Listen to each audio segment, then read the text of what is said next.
Novel پتجھڑ رت میں تمہیں بخشی ہے دل پر حکمرانی اور کیا دیتے، یہی ہے بس ہماری راجدھانی اور کیا دیتے، ستاروں سے کسی کی مانگ بھرنا ایک فسانہ تھا، تمہارے نام لکھتی زندگانی اور کیا دیتے، وہ ہم سے مانگتا تھا عمر کا ایک دل نشیں حصہ، نہ دیتے اس کو ہم اپنی جوانی اور کیا دیتے، بچھڑتے وقت اس کو ایک نہ ایک تحفہ تو دینا تھا، ہمارے پاس تھا آنکھوں میں پانی اور کیا دیتے۔ کمرے میں اندھیرا کیے وہ دل محسوس بیٹھا کن سوچوں میں گم تھا، اور باہر ہال میں رنگا رنگ تقریب اپنے عروج پر تھی۔ یمنا کمال احمد نے آج بلیک کلر کا باریک کریپ کا سوٹ زیب تن کر رکھا تھا، جس میں اپنے سادہ سے روپ کے باوجود بہت دلکش دکھائی دے رہی تھی۔ کہتے ہیں کہ حسن نظر کے اندر ہوتا ہے، اگر یہ آپ کے اندر نہیں تو دنیا میں کہیں کسی چیز میں نہیں۔ اس کے لیے بھی کائنات کا تمام تر حسن یمنا کمال احمد کے چہرے پر سمٹ آیا تھا۔ بچپن سے یمنا کمال احمد کے لیے دل میں پنپتی محبت اب اضطراب و بےقراری کی سرحدوں سے چھونے لگی تھی، دل کی دیواروں سے رہا ہو کر آنکھوں کے آنسو میں تیرنے لگی تھی۔ اب اس سے برداشت نہیں ہوتا تھا۔ اکثر راتوں میں آنکھ کھل جاتی تو پھر باقی کا تمام وقت بے قراری سے پہلو بدلتے ہوئے ہی گزرتا تھا۔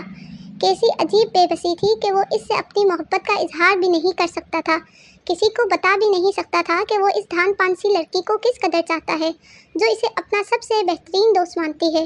دل کی دھڑکنوں سے بے حد قریب ہو کر بھی وہ اس سے کتنے فاصلے پر تھی۔ گزرتے ہوئے لمحوں کے ساتھ اس کا اضطراب جیسے بڑھتا ہی جا رہا تھا۔ عین اسی لمحے اس کے کمرے کا دروازہ کھلا تھا اور یمنا احمد کرے تیوروں کے ساتھ دھپ دھپ کرتی کمرے میں داخل ہوئی تھی۔ مانی، وہ دیکھ لو اذہان مجھے چھوڑ کر باقی سب لڑکیوں کو لفٹ دے رہا ہے، پھر تم کہتے ہو میں لڑائی کرتی ہوں۔ پوری ہانسی ہو رہی تھی جب میران شاہ فوراً خود کو سنبھال کر اس کی طرف نگاہ کرتے ہوئے بولا، اوکے، اتنی سی بات پر اتنا دل برداشتہ نہیں ہوتے۔ کیا یہ اتنی سی بات ہے؟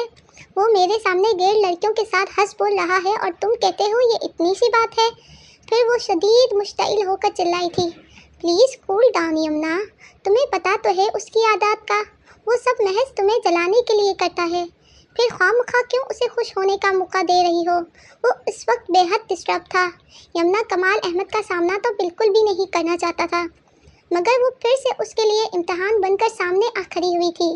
اگر ایسا ہے تو تم بھی اسے جلانے میں میری مدد کرو، چلو اٹھو یہاں سے باہر چل کر میرے ساتھ بیٹھو۔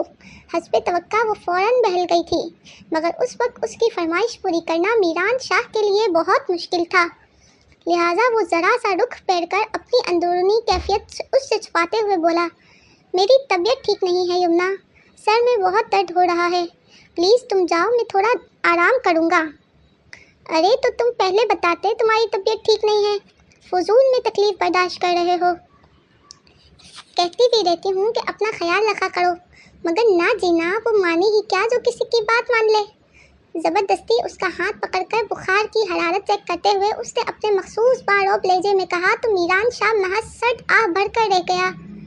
وہ بخوبی جانتا تھا کہ یمنا اس کے معاملے میں کس قدر حساس تھی، تب ہی اپنی پریشانی اس پر ظاہر نہیں کرتا تھا، مگر اس وقت وہ خود اپنے اختیار میں نہ تھا، اس وقت دل محض خود میں مگن دیکھنا چاہتا تھا، سو اپنی خرابی طبیعت کو لے کر اس نے کوئی وضاحت نہ کی۔ ہلکا ہلکا بخار بھی ہے، یقیناً تھکن سے ہوا ہوگا، پچھلے ایک ہفتے سے مشین بنے ہوئے ہو، یہ سب تو ہونا ہی تھا، اپنا خیال تو رکھتے نہیں تم، دوسروں کی کتنی فکر رہتی ہے۔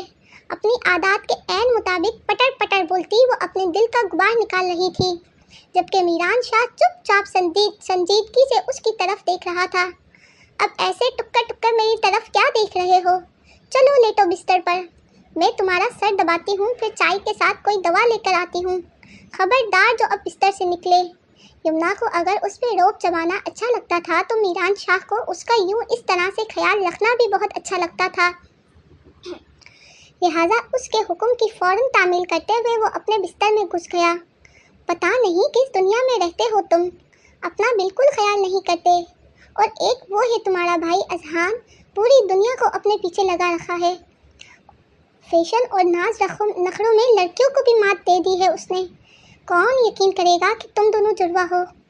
فل اسپیڈ میں بولنے کے ساتھ ساتھ وہ اپنے نرم و ملائم ہاتھوں سے اس کا سر بھی دباتی جا رہی تھی، اور میران شاہ جو ابھی کچھ دیر قبل اپنے اندر کے اضطراب سے بے کل ہو رہا تھا،